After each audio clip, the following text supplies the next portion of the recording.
This is the Klein Everyone.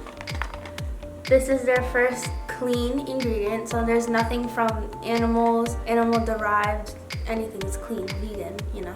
And if you watched YouTube when this first perfume came out, you saw it everywhere, like before every video you would see this ad, and I was like, I really want to smell that, but now I have the chance to.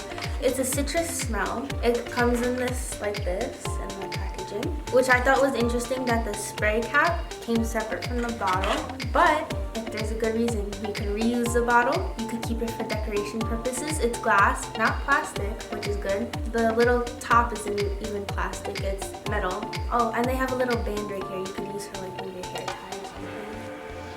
This smells very nice. It's also a clean like smell. It smells it's citrusy, so it kind of smells like oranges. It smells like soap, so if you like smelling like soap, then you know, this is really good. Let's put this. This is how it looks. The scent is genderless, which I really like. It's a very clean scent. If you were to gift this fragrance to someone, I think you would give it to maybe someone that's maybe mid-20s, younger teens, older teens. The younger generation might like it because it's very like a fresh scent, which I know a lot of kids like nowadays.